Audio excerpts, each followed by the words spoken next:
Hey LAN party gamers, welcome to another update video on the progress we're making here at San Diego LAN, and this time we're doing a loaner system upgrade. Now if you pay attention to this channel and if you're subscribed like I hope you are, you probably saw our GoFundMe when we originally upgraded the 10 loaner systems that we had at the time from our Optiplex Dell rigs. If you haven't checked that out, you can go visit that up here. Now, coming from, at the time, Q6600s, they've now been upgraded to Q9650 3 GHz quad-core systems. They all run 8 gigs of DDR3 and 2 gig NVIDIA GT740s. Well, they run pretty much everything we do here at the LAN: Team Fortress, StarCraft, League of Legends, Blur, COD 4. All of the great games from the era that those computers were made, they blow through. 100 FPS, no problems. But as we're getting into 2018 and on, games like PlayerUnknown's Battlegrounds are just chewing through system resources, and hopefully they optimize games like that, but because of the demand of these high-end titles and the system requirements therein, we've decided to go ahead and pull the trigger, and with the help of some of our sponsors as well as the community, we finally have the parts to start building our new fleet of loaner systems here at the LAN. And hopefully we'll see the people watching this video, and yourself included here, come on down and play on these new systems. And I'm here to show you the parts that we're putting in. It all starts with the new Ryzen. I guess it's a year old now, but we've got Ryzen 1500Xs. Now these are quad core with 8 threads, so they'll be able to do all of our multitasking needs, and if we decide we want to do VR or streaming on any of our loaner rigs, they'll all be capable of doing it. We'll grab any of the 6 systems that we're making off the shelf, and bam, we've got a streaming rig ready to go and fully functional. With those, we're pairing them with B350 motherboards. These are ITX boards that will fit in our Raven RVZ03 cases that Silverstone provided us. Big shout out and thanks to Silverstone. Always great having you guys on board. If you guys haven't seen, we've done review videos of both the RVZ01, which is a case that I've been using for many years, and RVZ02 and ML08 cases based off of, which are smaller versions of the case, but they don't have things like fans to supplement that size. The RVZ03 goes back to the form factor of the RVZ01, which is ever so slightly bigger, but they made it accept an ATX power supply, which is pretty exciting because what we have is EVGA graciously sent us 6 650 watt 80 plus certified bronze power supplies that specifically fit in this case because their length matches the maximum requirement. So EVGA, we thank you so much. It would have been near impossible to afford without sponsors like you being here to help us out. I'd also like to give a really big shout out to Seagate. This is their first time working with us on a project, and they sent us 6 of these FireCuda SSHD hybrid drives.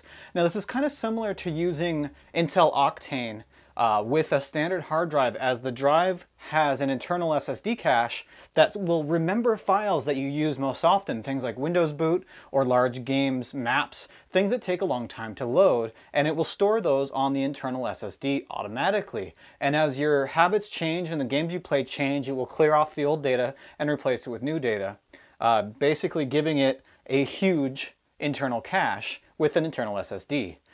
These will help us keep the games going quickly, and at 1 terabyte, we should be able to store a lot of games over the course that these systems will run us in the future. So thanks, Seagate. Now, powering the video on all this, we kind of went back to thinking, well, we know that GTX 780s can run VR. If you haven't seen that test, well, we tested that out, and they still play games like PlayerUnknown's Battlegrounds at well over 100 FPS with the right other system specs in there. And you get a very similar performance to a GTX 1060 3 GB edition. The only difference is GPU miners look at the 1060 and they see its very minimal power requirements, and they look at the 780, a very similar card, with almost double the power requirement, well, they're not going to spend the money on power for a card that costs twice as much to run per hour. Well, lucky for us, we're still able to find these video cards without too much issue, under $200. So we picked up 6 of those. 3 of them we already had. 3 of them we got off of eBay, Craigslist, and OfferUp. And that's what's powering this, along with 8 gigs of DDR4. So come along for the build as the community comes over this weekend and we finish the other 5 of these systems and see how well they perform in the games we love to play.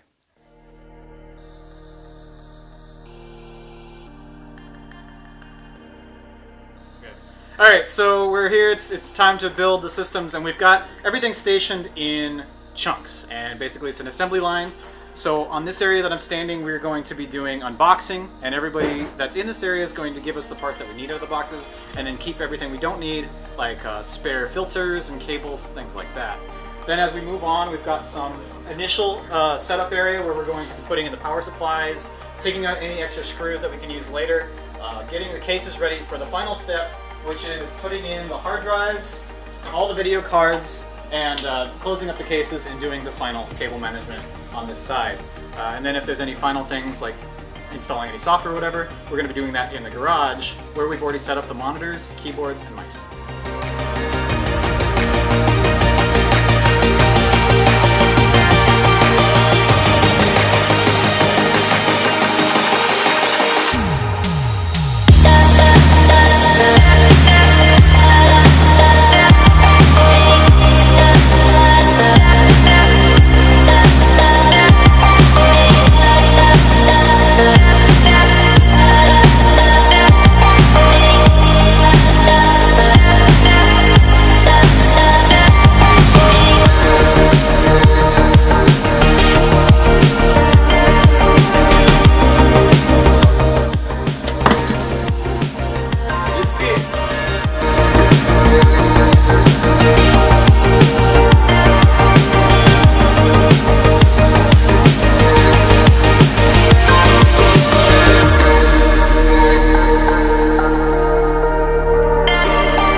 Okay, so we've got most of the computers upgraded, and the final step is to customize the cases RGB.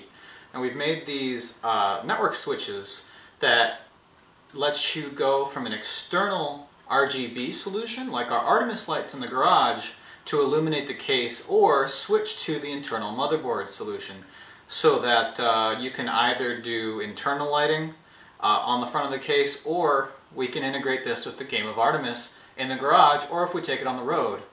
We might as well use the lights for that. So we have RJ45 female ends here connected to a 4-pole 3-way toggle switch, and then the input from the motherboard on the other end of the toggle switch to the case lighting on the front. And we just install that on the top of the case and double side tape it right on.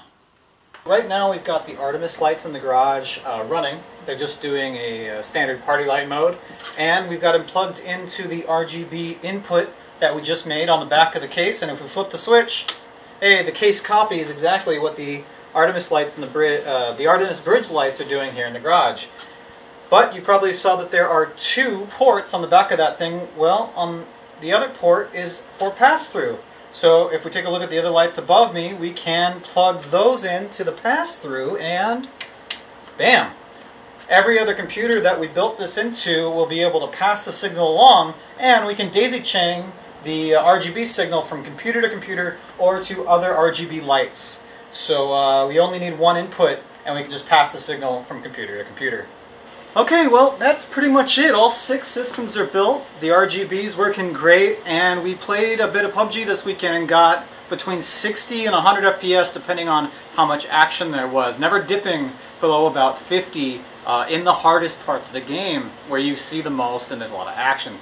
We got to play a little bit of Sea of Thieves as well, worked obviously great for that, and Overwatch ran beautifully. So we're not really going to do a lot of benchmarking with these systems because the 780's been out for a while and it's not like any new benchmarks are going to come out because of driver updates or what have you. But if that is something that interests you, if you're trying to build a system like this, and because we found these video cards for less, you're interested in buying these same cards, let us know and we can throw a few benchmarks into our next video. I want to talk a little bit more about these SSHD hybrid drives that Seagate sent us and show you a little bit more about the boot up time, how that affects compared to a standard hard drive, and that might be a good budget option for people that want to have both speed and space under $100. It's a great choice. For our monitors, we just have simple 21-inch 1080p panels. These are 60 Hz panels. They're nice and thin. They're toolless to assemble and disassemble, so we can take them on the road. And they're working out really great here. We had a blast building these, and I want to thank everybody who came out and just really put in a lot of effort into getting these systems up. This would have taken me a week by myself trying to get everything in these cases, but it was a blast doing it with the community. And stick around, come and try these out if you're in San Diego and we have a LAN party going on that weekend. We want to see you down here, and you don't even have to bring your computer because we've got 6 of these bad boys and we still have 12 of the original Optiplex systems that we turned into LAN rigs on top of these still. So hope to see you there. Thanks for watching. Bye.